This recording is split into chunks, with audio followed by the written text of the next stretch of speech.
Welcome to the World News. I'm Randolf Jamias for today's global stories. China's first under-river subway line crossing Yangtze River has opened in Wuhan, capital of central Hubei province. It only takes 3 minutes to pass through a 27-kilometer tunnel that links Wuchang and Hankou.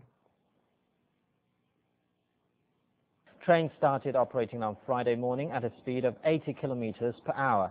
The line took 6 years to construct and another 3 months of passenger-less test runs. It's expected to carry 500,000 passengers daily, with 26 trains scheduled to run every 6 minutes. The 6,300-kilometer Yangtze River, which flows from northwest China's Qinghai province through to 10 provinces and municipalities before reaching the East China Sea. It's a major transport link between West and East China. Still in China, Chinese scientists from the Guangzhou Institutes of Biomedicine and Health have converted cells found in urine pluripotent stem cells that can be used to create neurons and brain cells. The researchers say the find holds huge potential for the rapid testing and development of new treatments for neurodegenerative disorders. Ben Gruber with the full story. Chinese scientists say they have created pluripotent stem cells from an unlikely source, urine. Stem cell biologist Pei Duanqing and his team have been attempting to convert kidney cells, which are found in urine, into stem cells for more than a year. And while they've had some success, the method they've used up until now, which used a retrovirus to reprogram the cells, led to stem cells that were at high risk of forming tumors. But now the researchers say they've made a breakthrough. Instead of using a retrovirus, the team used vectors, a type of DNA molecule useful in transporting genetic information, and they say the results have been promising. Pei says having the ability to generate stem cells from urine could put an end to the controversy associated with embryonic stem cell research, as well as provide researchers with an abundant supply of stem cells to work with. Unlimited sources of cells. It's non-invasive and it's more pleasant. The whole procedure is more pleasant than supposedly you take a little skin biopsy or even plug a needle into somebody. Using the new method, the stem cells formed in a culture in only 12 days, about half the time the process normally takes. And soon afterwards, the stem cells began forming into neural cells. Pei then injected these newly formed neural cells into the brains of newborn rats. He says so far the cells have survived and show no signs of mutations or tumor formation. We have to put those cells into an animal model, be it spinal cord injury, be it Alzheimer's disease model, or be it a Parkinson's disease model. And we have to show the cells we have can be efficacious, namely the cells we put in can correct the defects, either in the spinal cord or in the brain function. So that's the step we have to go through. Pei and his team plan to continue tweaking their method of generating stem cells from urine. He hopes that one day soon they will have a powerful weapon in the fight against degenerative diseases. Now let's head to the northern part of China. Impressive icicles have formed around the famous Hukou waterfall, a sudden drop in the middle reaches of the Yellow River, Jiuquan County, North China's Shanxi province, as low temperatures have lasted for days.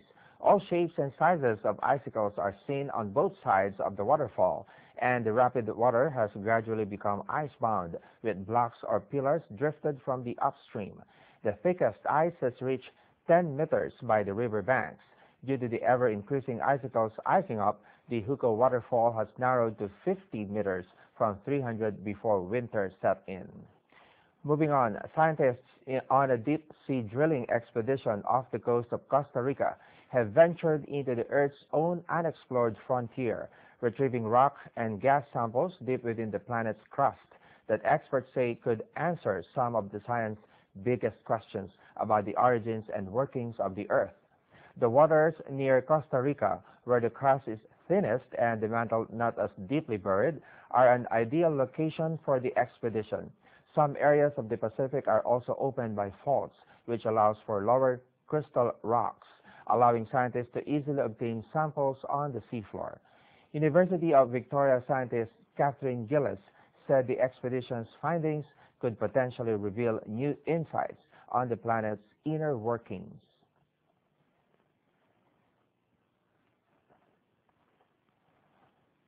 in order to have a good understanding about geological processes, we first have to understand sort of the basics, the foundation of how the Earth works.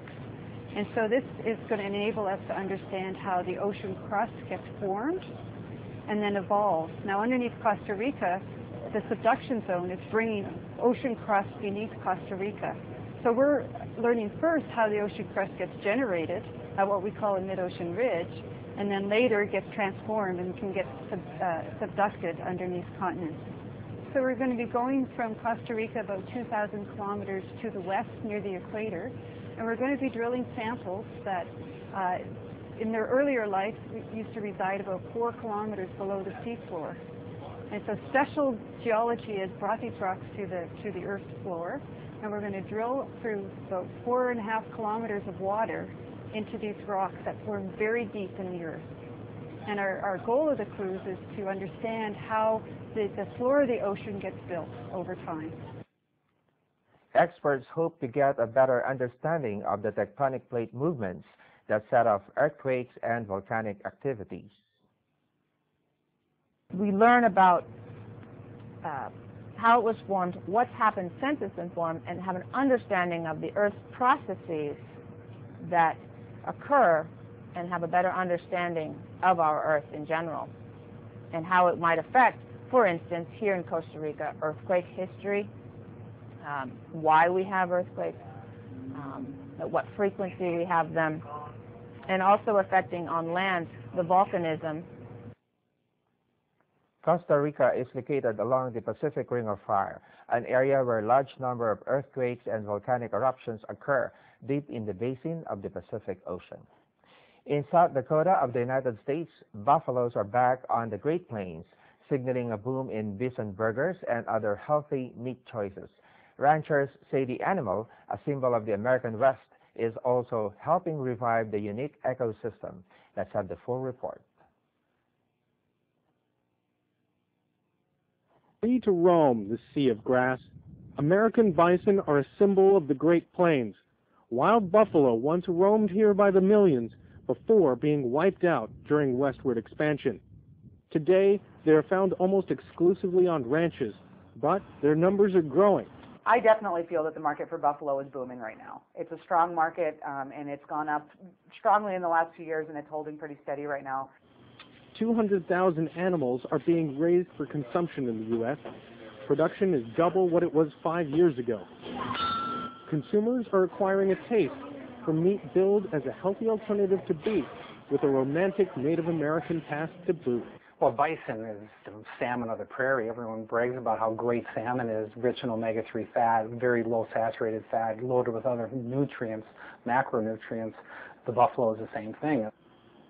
Bison meat sells for nearly twice the price of beef, an added incentive for ranchers, but raising the animals is costly too. They can be aggressive, and farms have to be adapted to house them.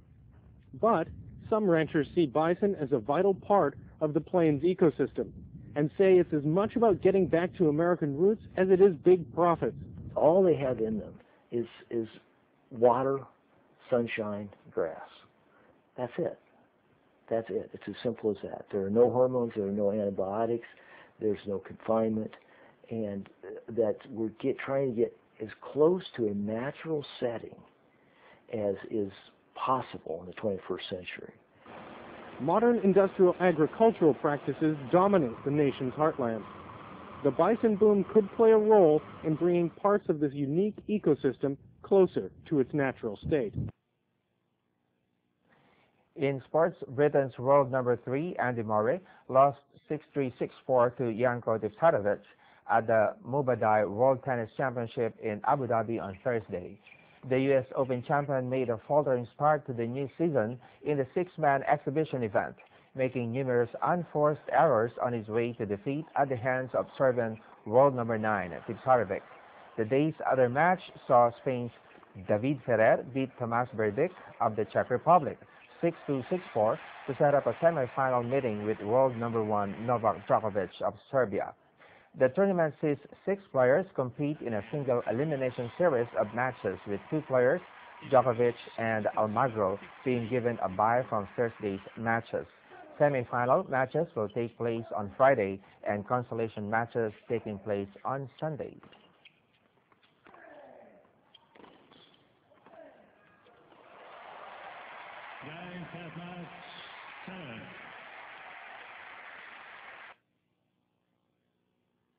Let's take a look back at some of the gourmet delights of 2012, including a cupcake ATM, American-style diners selling fast foods in Baghdad, a German restaurant offering up English breakfast, and more.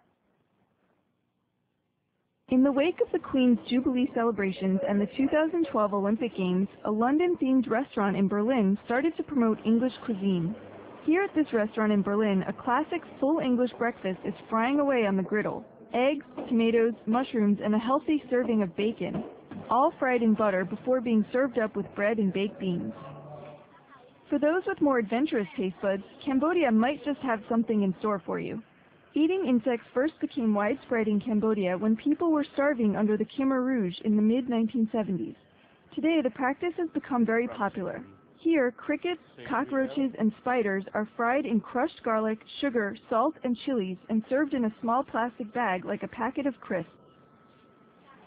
If your stomach isn't strong enough for crickets, it might turn at the thought of tarantulas. But fried tarantulas have become such a favored snack in one area of Cambodia that the spiders have been almost wiped out. Now, thousands of tarantulas are being imported into Skun to meet the daily demand for the 8-legged delicacies. Back in London with the Olympics just around the corner, the capital's street food vendors were gearing up for the influx of visitors. Dishes from Spain, France, South Africa, Ethiopia, Poland, Turkey, and East Asia were all on the menu. Street food in downtown Baghdad is perhaps even more exciting. Fish, called mazguf, is gutted, salted, split, and cooked on a large circular wood-burning barbecue. The fish is staked around the circular perimeter and smoked gently in the street. This traditional way of grilling fish dates back centuries. In Beverly Hills, an ATM delivering cupcakes is on a roll, with people queuing up to buy the sweet treats in the early hours of the morning. Crowds can also be found purchasing the individually boxed dessert all night long. September saw the annual Cake and Bake Show in London, and cupcakes were back on the menu. These 50 Shades of Grey cupcakes were one of the hottest design trends exciting baking enthusiasts. But baking in Nigeria has more serious implications. Scientists in Nigeria made cassava, a staple food in Africa, more nutritious to stamp out hunger across the continent. The root of the plant is pounded to make a type of dough which can be eaten by hand with soups and stews. After these stomach-churning sweets, how about something you wouldn't mind putting in your mouth? Christmas in Italy is not complete without the traditional cake called panettone. It originated in the city of Milan hundreds of years ago, and now there are scores of regional variations. Flour, yeast, butter, eggs, sugar, raisins, and candied fruits are the main ingredients of the traditional Milanese panettone. Christy Skull, CCTV. So take your pick and enjoy it. And that's the first half of our stories. Don't go away. We'll be back shortly.